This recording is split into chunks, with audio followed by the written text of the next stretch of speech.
네, 오늘 나와주신 두 분의 전문가 소개해드리고 바로 출발하죠. 오늘은 유진투자증권의 김영재 멘토 나오셨고요. 그리고 하이투자증권 스마트 PB센터의 이건희 멘토도 같이 하겠습니다. 어서 오십시오. 시장 이슈 몇 가지만 체크를 좀 해볼까 하는데요. 오늘 이제 건설기계 쪽 주가가 좀 강하죠. 이게 앞서 이제 우크라이나 재건 관련 이슈인 건가? 아니면 미국이 이제 대규모로 인프라 투자를 시작한다 이것 때문에 오르는 건지 저는 미국 쪽이 좀 더 강한가라는 생각도 드는데 김영재 멘토께서는 어떻게 보십니까?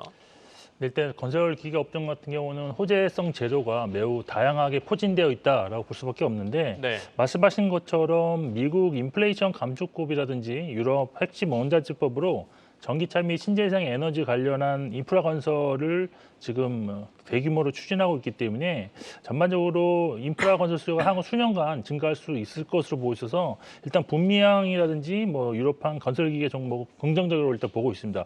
여기에 리오프닝 기대가 있는 중국 관련 모멘텀도 있는데 올해 중국이 이제 인프라 투자를 전년 대비 한 17% 증가하기로 결정함에 따라서 굴삭기의 대중 수출도 이제 좋아질 것으로 일단 볼 수밖에 없습니다. 그리고 이제 우크라이나도 그렇지만 트리키의 재건 모멘텀이 지속적으로 주가에 영향을 주고 있는데 오늘 것 같은 경우는 단기적으로는 이쪽도 영향을 좀 많이 받지 않았나라고 보고 있습니다.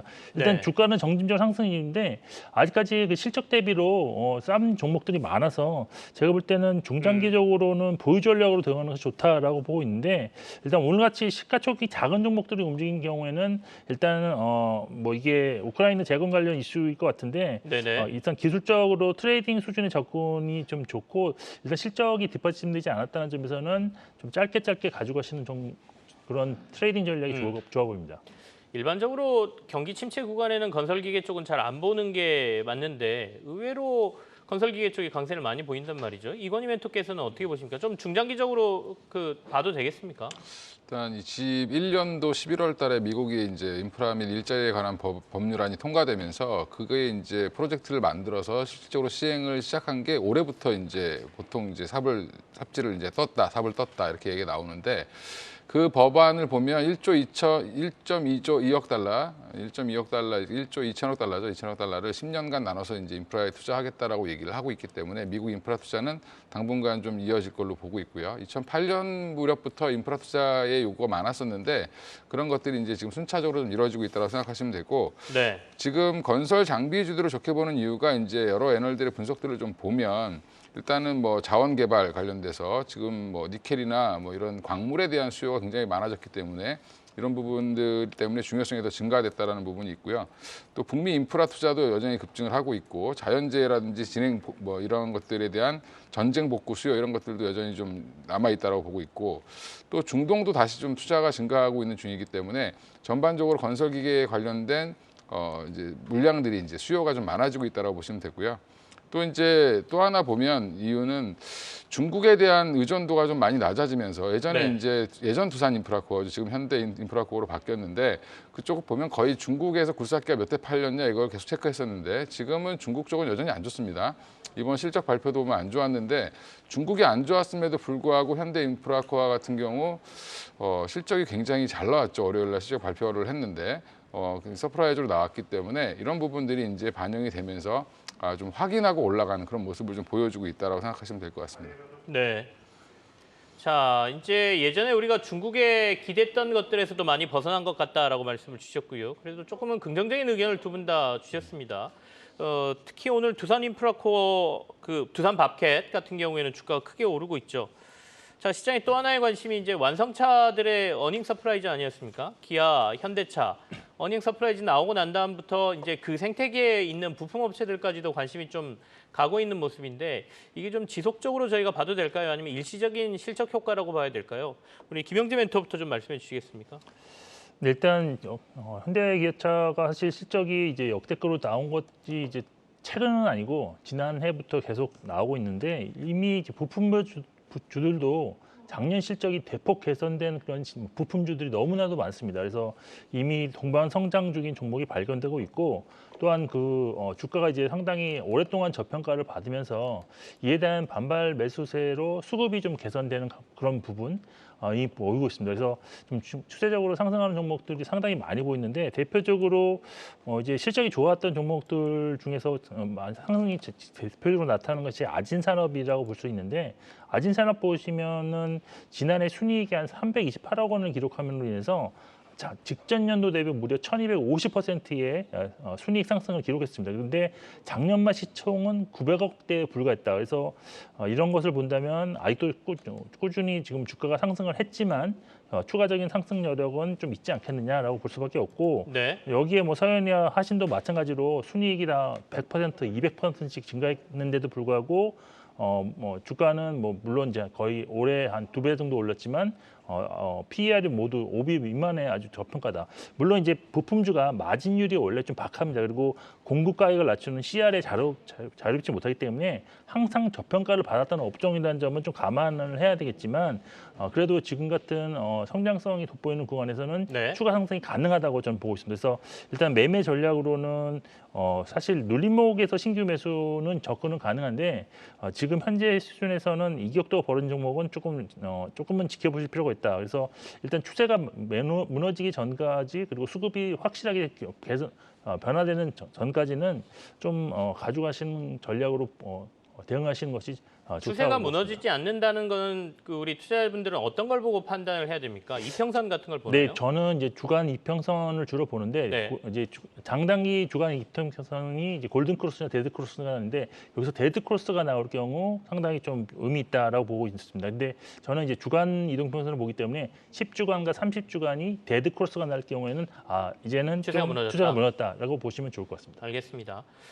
사람들마다 조금 보는 지표가 좀 다르거든요. 우리 김영재 멘토께서는 주간 이평선 10주하고 20주를 보면서 이게 데드 크로스가 나면 어느 정도 추세가 무너졌다 이렇게 판단하신다라는 거니까요. 참고하시기 바라고요. 이건희 멘토께는 그 2차 전지주들 반등을 좀 여쭤보고 싶은데요. 2차 전지 반등이 여기서 너무 빠졌으니까 잠깐 반등하는 걸로 봐야 됩니까? 아니면 여기서 이제 조정 마무리하고 올라갈까요? 아무도 모르나요, 그거는? 오늘 뭐 예상보다 되게 급하게 에코프로랑 에코프로 BM이 급하게 올라오고 있는 중인데 사실 이제 박스권의 바닥이 어딜까 이제 저는 이제 기간 조정 의견을 갖고 있기 때문에 이게 지금 계속 근데 LG 에너지솔루션이 호실적이라든지 뭐 에코프로도 오늘 삼성 SDI랑 같이 이제 국책 과제를 맡았다부터 시작해서 좋은 뉴스들은 계속 나오고 있습니다. 그러다 보니까 이제 모멘텀은 사라지지 않았다라고 보시면 될 것 같고요. 결국에는 지금 에코프로가 여기서 60만 원을 바닥을 이제 뭐 박스권 하단으로 잡고 이제 대응을 하시면 될 것 같고 네. 그리고 지금 에코프로 BM 같은 경우도 마찬가지입니다. 이제 보면 최근에 이제 급락이 좀 나오다가 급락이라고 해봐야 사실은 4월 달에 급하게 올라왔던 부분들을 조금 반납한 정도였는데 그 바닥을 결국에는 지금 한 24만 원대에서 지금 거의 잡았다라고 생각하시면 될 것 같습니다. 그래서 저는 여기에서 전고점을 뚫고 나가기보다는 전고점까지 부근까지 이제 왔다 갔다 하는 횡보적으로 약간 기간 조정을 좀 길게 받는 그래서 지금 현재 안 갖고 계신 분들은 박스권 트레이딩 전략이 맞는 것 같고요.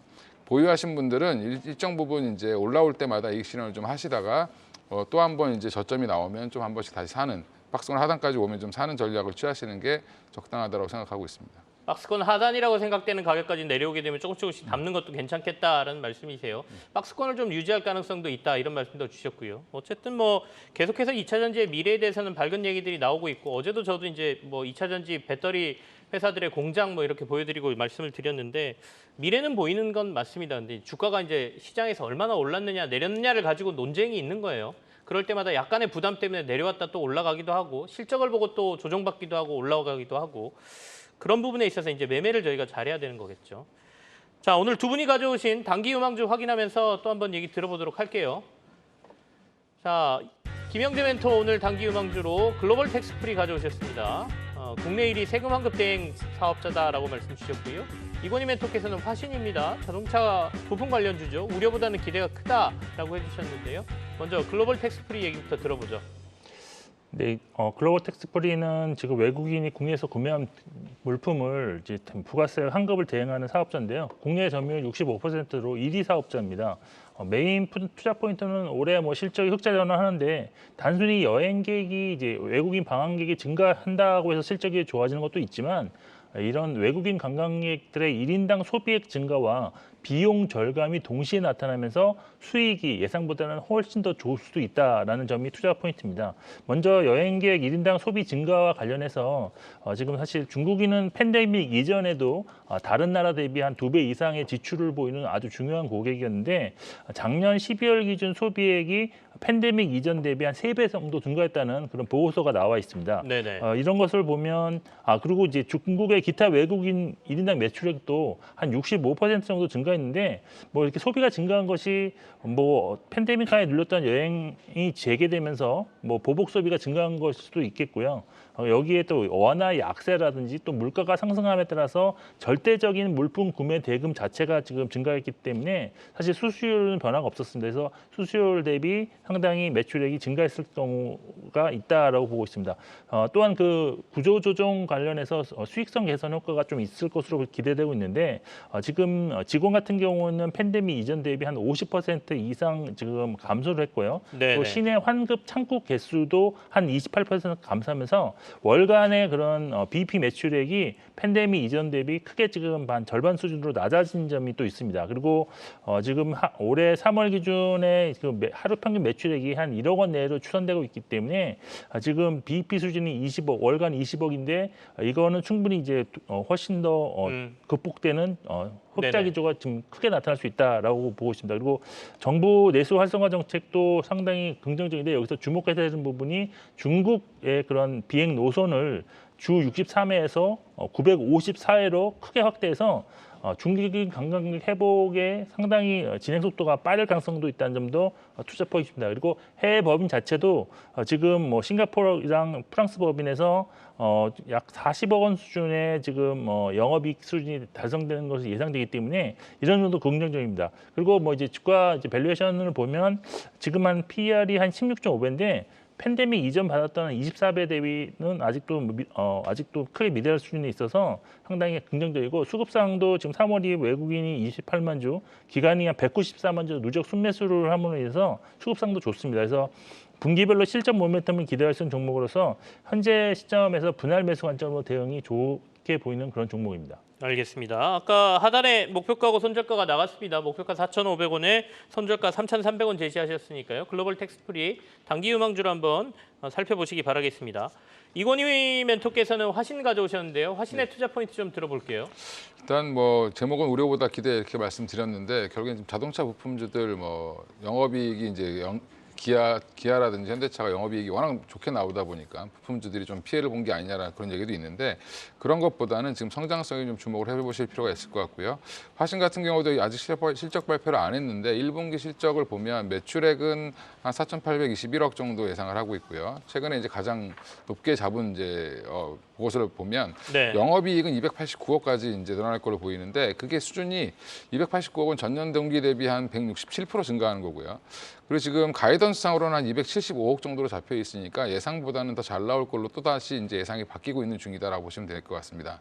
그 이유는 결국에 이제 현대 기아 라인에서 보면 EV라든지 SUV 라인이 많이 팔리고 있고 그러면 이런 비중이 확대되면서 결국에는 그 안에 들어가는 이 회사가 주로 하고 있는 알루미늄 샤시 관련된 부품들이 지금 많이 사용량이 증가하고 있다라고 보시면 되고요. 그리고 이제 단가도 더 높아지고 있다라는 부분에서 기존에 이제 화신이 보통 한 연간 한 10조, 그러니까 1조에서 한 1조 6천억, 작년에는 이제 한 1조 6천억 정도까지 매출액을 올렸는데 1조 6,900억 정도 매출을 했는데 올해는 2조를 돌파할 걸로 지금 보고 있고요. 영업이익도 이제 드디어 한 1,000억대를 돌파할 걸로 보고 있기 때문에 올해는 아마 이제 이 성장성이 좀 눈에 확 띄게 보이는 한 해가 되지 않겠나 생각을 하고 있습니다. 또 하나 이제 주목하고 있는 거는 배터리 케이스인데 뭐 배터리팩 케이스라고 하면 굉장히 좀 단순하게 생각하실 수 있는데 배터리 하나하나를 쌓는 게 아니라 이 GMP 공정 안에 들어가는 바닥에 이제 배터리가 쫙 깔릴 때 그 위를 덮는 커버기 때문에 사실은 중요한 부품이라고 생각하시면 되고요. 이것들은 결국엔 한 연간 한 3천억 정도 매출이 더 추가로 발생하는 거기 때문에 향후에 이제 영천에 지어지는 공장이 계속적으로 이제 가동이 된다라고 하면 사실은 추가적인 성장이 가능할 걸로 보이고 있고 최근 상승한 이유도 아마 이런 부분들이 좀 반영되면서 상승했다라고 보시면 네. 될 것 같습니다. 그리고 또 북미 지역 증설도 좀 계획을 더 하고 있기 때문에 이 부분까지 감안한다라고 하면 지금은 지금 오른 후에 조금 쉬지만 다시 한번 언제든지 올라갈 수 있다라고 생각하고 있습니다. 알겠습니다. 화신 목표가 16,000원에 선절가 13,000원 제시하고 계십니다. 자, 단기 유망주 저희 살펴봤고요. 중장기로 저희가 볼만한 종목들, 상장사들 한번 보도록 하죠. 김영재 멘토께서는 KH바텍 큰 폭의 이익 성장세를 실현할 것으로 전망된다라고 말씀 주셨습니다. 그리고 이건희 멘토께서는 고바이오랩 바이오 관련 종목을 가져오셨습니다. 마이크로바이옴 시장이 확대되는 걸 기대한다라고 주셨는데요. KH바텍부터 투자 포인트 좀 살펴보겠습니다. 네, KH바텍이 이제 폴더블 폰의 접는 부분인 그 외장인지를 만드는 회사인데요. 지금 삼성전자 내 점유율이 한 90%로 독점적으로 납품하고 있는 기업입니다.